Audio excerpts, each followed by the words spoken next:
Hey guys, happy Wednesday. Today is another episode of One Quilt from Start to Finish. And today what we're going to be working on is sewing those rows together.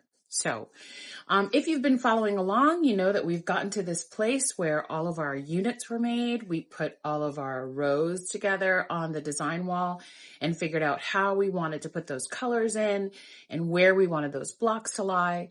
So today is going to be more of a tutorial about how we make those points perfect, how we line up our rows so that everything matches just so. I'm going to give you a couple of really good tips on how to make your seams nest perfectly, how to make those points not get chewed up when you're sewing and they're not disappearing into your seam allowance.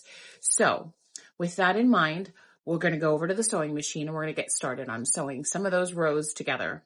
I'm so happy that you guys are following along. I'm super excited that you're all excited as I am about making this really, really pretty quilt. And I would love to see some pictures for those of you who have a kit and are making this quilt along with me. Post those pictures. I'd love to see how your quilts are coming along. So let's go over to the sewing machine and let's start sewing. Okay, so here we are at the sewing machine, and I just want to talk about a couple things on our quilt.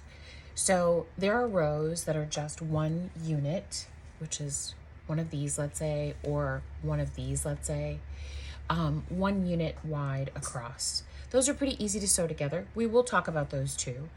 But I am currently on one of the, I'm about 2/3 of the way through, maybe halfway through the quilt, putting the rows together. And so I've gotten to this 4-patch square that I need to make. So I sewed my 4 patches together to a background square, and now I've got to make this into one big block, right? So the thing that all of us quilters worry about is how those 2 points will meet of the squares that touch in the middle, like where that square reaches that seam, right? So what I do is I have these 2 pieces that have to sew together, and I make sure that my seams are going in opposite directions. So take a look at this seam. It's laying this way on this 2 pieces that I've sewn together. So this seam is going up. We're gonna put that right here for a second. And then we're gonna look at this one. And if I turn her around, you can see that this seam is going down. So when you're first starting quilting, one of the things that I learned right away at the beginning was nesting seams. So we're going to talk a little bit about that. You can feel, if you touch this, a little ridge where the fabric folds over, the thread is under there. So it gives you like a little tiny bump that you can feel when you run your finger over it. So what I'm going to do is I'm going to take this square, and I'm going to turn the camera down just a hair so you can see what I'm doing here. And I'm going to take this seam right here, oops, that goes that way, and I'm going to lay it on top of this square. And you can see that those 2 seams will come together right there. You can see the fold on this one goes this way and the fold on that one goes that way. And what I want to do is I want to make sure that they are exactly right next to each other. Now, if I overlap them here, I can feel a big bump. But when they're nested together just right, it feels exactly smooth right here on the seam. If I run my fingers along, it feels nice and smooth. And that's because if you take a close look, you can see that those folds are right up against each other. And that, my friends, is called nesting a seam. So we nest that seam together so that when we put this block together, and when I sew it together, those corners are going to match perfectly. Now, in this particular case, with this particular block, it looks like I've got a little bit of a shortage on one block, on one section over the other. So I'm going to show you how I wiggle to kind of get everything to fit together. It's something that I've talked about in previous videos, and the reason I outline it and highlight it in my videos is because when I first started quilting, I didn't really hear anyone say, hey, when you're putting your units together, you might have to like wiggle and fiddle a little bit to get things to fit well. It's just our humanity. It's not going to be exact every time.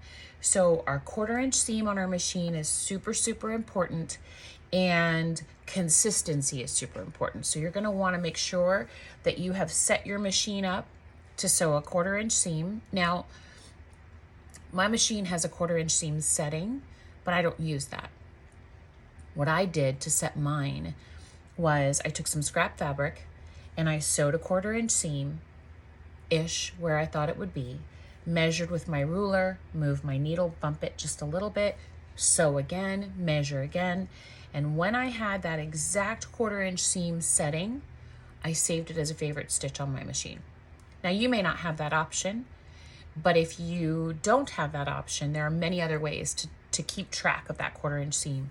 There's tape that you can use to mark your sewing table where exactly where that 1/4 inch seam is. There are 1/4 inch seam feet with a guide where you can just butt that fabric right up against the guide and it will always give you a 1/4 inch seam, usually. But my favorite way of all the ways that I've tried, because I've tried the tape and I've tried the guided foot and I've tried all of those things, was to just set my needle where I like it to be for that 1/4 inch seam. I use that same foot every time. And so it's not a 1/4 inch foot, but I line my 1/4 inch seam based on the edge of the foot, and it works out the same every single time. And then my blocks usually fit very well together. So I'm going to turn the camera down so that you can watch me sew and you can see how I kind of fiddle through the block to get it all to line up perfectly. So let's do that now.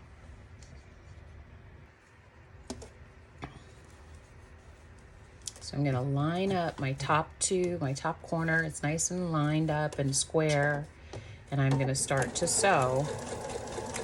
And then remember that as I get closer to that seam where I want that to nest, I am always lifting my fabric and checking my alignments. So I'm constantly doing that so that I can make sure, and I'm going to stick my glasses on so I can see what I'm doing. I'm going to make sure that I feel no bump there, right here. There's no bump. And I'm also going to take a peek at it sideways and make sure that those two seams line right up. So I line it up, I hold on to it once I've sewn about a 1/2 inch or so off the top. And you notice I'm not yanking, I'm not pulling. If you've got to really pull hard to get those corners to match or those seams to match, then you're off way too much. If your blocks are a 1/16 of an inch or, you know, maybe a couple of threads different, this is a good system to get those seams to line up. If you've got a 1/4 inch difference, you shouldn't do this. You need to go back to the cutting table. You need to measure your blocks, make sure you didn't miscut anything, and make sure that all your 1/4 inch seam allowances are true. So let's sew right down to this point.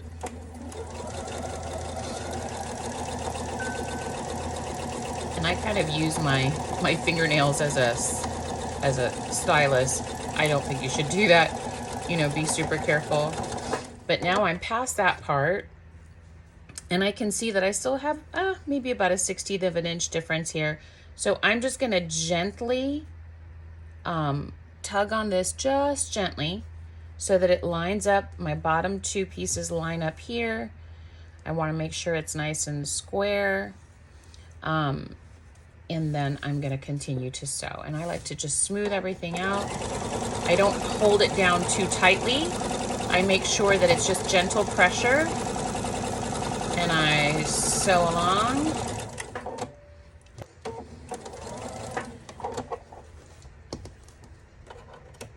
Snip these. Okay. And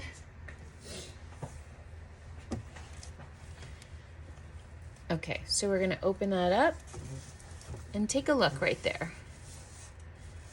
You see how that kind of lays just perfectly? I'm gonna hold this up so you can see those points.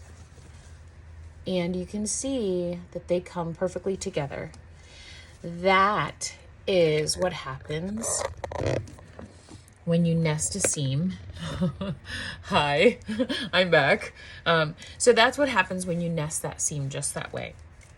It's important when you're feeling that to get a feel for when the seams are perfectly nested. You can feel that it's really smooth. When they're not, you'll feel like a little bump, like a little ridge, and you'll know that they're not together. It just kind of, they do this thing where they just fit perfectly side by side and they butt up against each other like this. If you're off, you're going to feel that little bump one way or another. So practice that. If you're a new quilter, the best way to do it, I think, is with 4 patches, right? Because we have to do the same thing when we sew these two together. I make this piece and I make this piece, and then I put them together and I make sure that they nest in the middle. It is a great little trick to make sure that all of your points match. So now we have this unit. Well, actually it goes, how does it go? Yep, it goes just like this. So now we have this unit. We're going to lay that out. The next thing I want to show you guys is how I do my points, how I make sure that those points like show up, right? That they don't get chewed into the seam allowance to where you can see that it's like a blunt tip. It's not that cute little triangle point. So we're going to talk a little bit about a couple of ways that we can do that. And I'm going to go grab a couple of pieces of blocks to put together so that I can show you how that goes. Okay, be right back. Okay, there's probably as many ways to do this as there are quilters. I mean, everybody has a method, right? Here I have a really pretty pink point, and I want to make sure that this point does not get eaten up in my 1/4 inch seam. So one of the things I do to make sure that that point doesn't get eaten up is I make sure that my 1/4 inch seam allowance is exactly true every time and that it is consistent across all of my sewing. I try to be super careful as I'm putting my pieces together. I started out as a quilter who thought it was a race to the finish line. So I'd go really, really fast, put everything together, and then find all the mistakes at the end, and So I learned this technique from Julie Herman with Jaybird Quilts. So it's not me, I didn't invent it. And what Julie does, see, in this case, we pressed our seams open. So what Julie does, and she does this if there are 2 points meeting, which is really a little trickier too, because in this case, we've got 1 point and we want to sew it to this unit so that it's like this, right? So we only have the 1 point to worry about. Sometimes there are 2. And this hang pin method that I'm going to show you right now is great for when there are 2 points coming together and you don't want to chew up either one of them, right? And so what Julie has taught to do is we take a straight pin, and I'm going to stick my glasses on because I can't see without them. Heidi-ho. And we're going to grab a little Tula pin. See the little unicorn guy? Love those. So, and we're going to take the back of this block. You can see where that point is, right? This, if I stick my straight pin right in there without stabbing myself. Whoa, let's do it this way. Danger, Will Robinson. All right, so I'm going to stick that in there. And you can see if I stick the pin in this side, right where that point is, it comes out on this side, right where the point is, right? Handy? Yeah. And so what you would do is, if there's a point on this side, you do the same thing. You grab that pin and you stick it in the point, and you stick it all the way through, right? And then as you're sewing, you're going to hold this pin, and I'm going to tilt this just a little so you can see what I'm doing. You're going to hold this pin like this as it goes through the sewing machine. Right before you get to your needle, you're going to pull it out. And you have to go slow. If you do this and pull that pin out and you're sewing a mile a minute, it's going to move the fabric maybe, especially if you've got thicker seams or if you don't have a walking foot. If your presser foot pressure is a little off, it's going to chew that up. So go very, very slow as you're passing the point. Before and after, do you. So that's one method. This is the method that I most typically use if I have 2 points coming together.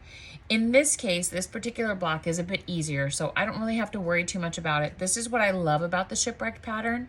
It's very, very user-friendly. So you can get used to the points having just 1 point to deal with at a time, where there are other quilts that you're gonna have several points that come together and it's a little bit trickier, right? Another method for doing this is I use these guys, and I'm going to show you what they look like. This is a pin, and it's made by Clover, and it looks like that. It's got a little bend in it, and it has actually 2 pointy ends. You can see those 2 pointy ends there, right? So here's what I do. First, I close this up so we don't have pins everywhere, and then I take my block and I line it up exactly the way I want it to go, just there.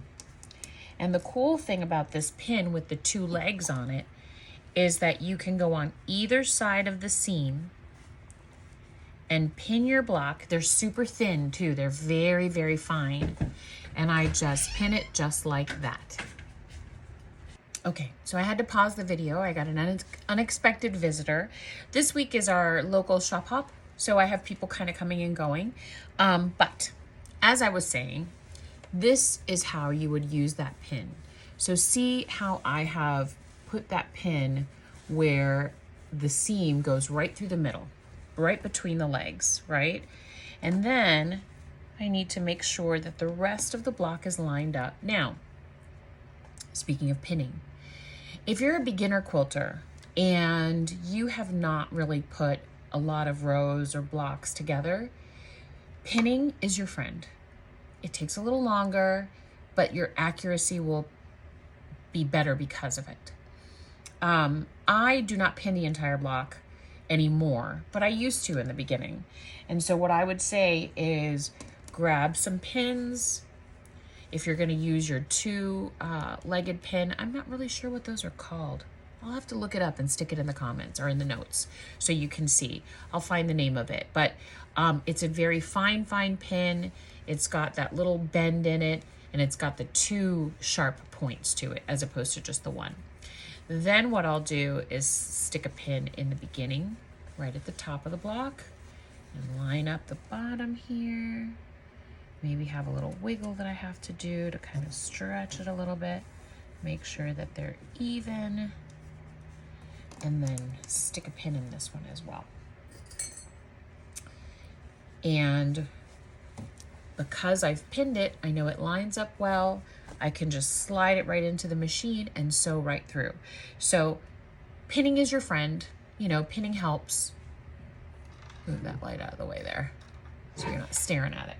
Pinning helps a lot because you can focus on lining up the block with nothing else going on, right? If you're trying to line it up as the sewing machine is sewing, it can be a little stressful and you may not make it. If you're a brand new quilter and you haven't developed that muscle memory in your hands and that kind of knowledge of, oh, I got to move this a little, I got to move that a little. So to be on the safe side, if you're just starting out and this is maybe your first or second or third quilt, go slow, pin. It's okay to take your time and pin a block. There's no quilting police, so there's no right or wrong way to do things. It's just we're really focused on the finished product. What's going to make my finished product look the best that it can? Pinning just helps you know where you're going, right? So I'm going to sew through this. I'm going to tilt the camera down so you can watch it sew, and then we're going to open it up and I'll show you how the points look. Okay? I'm going to move the camera now.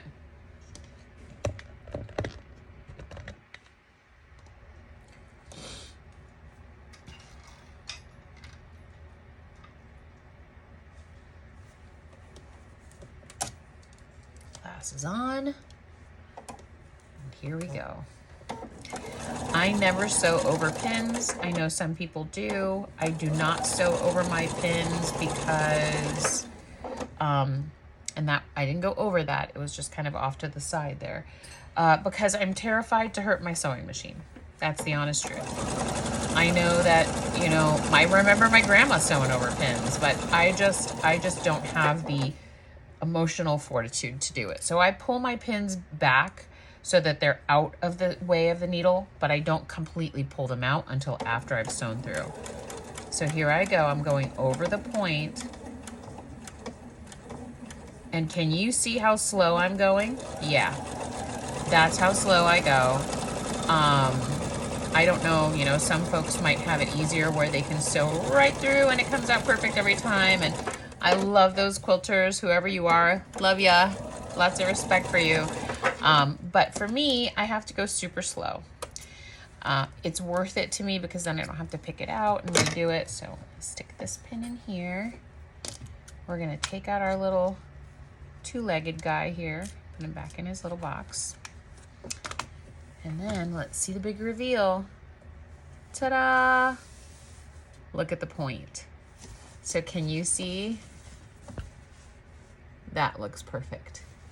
It comes out right every time. So, as my mother used to say, haste makes waste, right? If you go too fast, you end up with not the results that you wanted. But also, going slow just ensures that you're going to be as accurate as you can be, right? You're going to be as accurate as you can be when you're going nice and slow. You're going to make sure that that point is there. I'm going to keep sewing and I'm going to do a few more. I will continue to video them so that you can watch the technique that I use as I go through each of these blocks. And then once I have all of my rows together, I am going to actually sew my top together and we'll do that. So the next thing that I'd like to talk about before I get into just the sewing and the rest of putting the rows together is backing. We talked a little bit last week about deciding what backing we're going to use, and I told you guys I'm not going to cheat, although I don't think using a wide back is a cheat, right? Necessarily, it's just easier, and if you have it available and if you've got a backing that matches, great. Absolutely do that because it is a lot easier. But I'm going to use a regular width fabric so that we can talk a little bit about what happens when you have to piece your backing, right? But in order to do that, in order to figure out how to piece it, I have to have a finished quilt top so that I know my dimensions because I'm going to long arm my quilt myself. I know I want to have at least 4 to 5 inches extra on each side. Having long armed professionally, long armed for people, long armed for customers, I will say, and I don't know about professionally, I would just say long-armed for others, right? So having long-armed for others, I know that it is such a challenge when I would get a quilt that didn't have enough overage, right? I have nowhere to test my thread tension. I have no wiggle room if the quilt top isn't perfectly square or super flat. And so do your long armor a favor. They will love you for it. Make sure you have at least 4 inches of extra fabric all the way around the quilt. 5 is even better, but 4 can work. And so I am going to finish putting my quilt top together, and we are not going to talk about backing measurements until the next episode. So for this episode, we're going to focus on points, how to get those points looking super cute and without being like sewn over. And then maybe we can decide what we're going to use on the back. So if you guys want to give me some suggestions on the backing, I would be happy to entertain those suggestions. I was thinking, I don't know. I was thinking I love the daisy chain pattern in the Besties collection. And because this is mostly Tula with some pure solids, I think that daisy chain is going to be really pretty on the back of it. So I might do that one, but I haven't made the final decision yet. So please post in the comments. Let me know what you think. Let me know what you would like to see me use for the backing. And also, I'm starting to decide what my next project is going to be. Haven't figured it quite out yet. Don't know if I'm going to do another Sweet Tea Pattern Company pattern, which I would love to do. I was thinking about Party Favors is another great pattern that she has, which has multiple layouts. We could lay it out a bunch of different ways, and it's got a lot of different fabrics in it, which is going to be fun to just put together. But I'm also looking at a couple of other patterns as well. So we'll talk more about that. I'm going to get back to sewing, and I will be back in a second. Hey guys, so this is coming together really nicely. You can see behind me, this is the last 3 rows, the bottom 3 rows. I shouldn't say the last 3. It's the bottom 3 rows of the quilt top. I'm making the full size, don't forget. So I've got 3 rows of blocks together here, and I just wanted to stop real quickly and talk a little bit about how I line up my rows and what I do before I put my rows together to make sure that all my points are still showing. We've talked a lot about points in this particular quilt because there's several of them where they have to meet together pretty well. And so I am going to show you guys how I go through the quilt itself. I'm going to tilt the camera a little bit this way just to make it easier for, wants to go a little too far. There we go. Just to make it easier for you guys to see the quilt top, right? So you can see if you zoom in that my points are really pretty good. There's a couple of places where I had to be super, super careful and sew very, very slowly so that it would lay perfectly and the points would be where I want them to be. But here's what I do. So as I'm adding, you can see I'm going to add, this is the next row that gets added on to this part of the quilt top. I just kind of stacked them in order here. So I'm going to move these out of the way so that you can have a better look at what comes next. Let's see, where am I? Nope, not that one. Okay. And this is all because we are doing the shop hop this week. And so I've got customers coming in and out of the shop. So you might hear the door. And if you do, you'll notice because I'll probably pause. But so we're going to put this next row on. And I can tell that's the right row. See my illusion of my square on point? I just think that's so cool. I'm super, super excited to see it all come in together. All right, so this row is going to go like this. So what I'm going to do is pull this guy down a bit.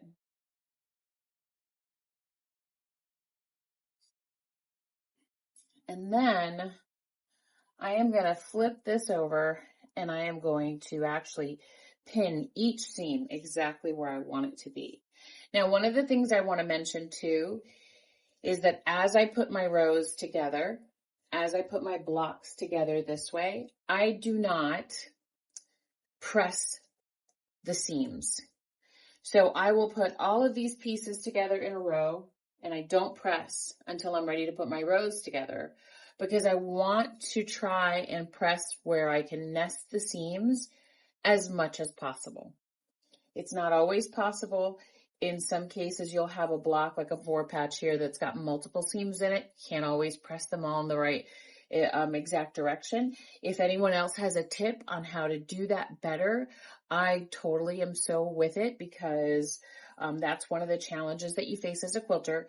If you've got a quilt like this that has rows that are different, meaning you don't always have seams that come together in the same place, then sometimes it's a challenge. So I am going to stop and pin each seam. So every single place where there's a seam between units, I'm going to pin so that when I get to the sewing machine, I don't have quite so much fiddling to do.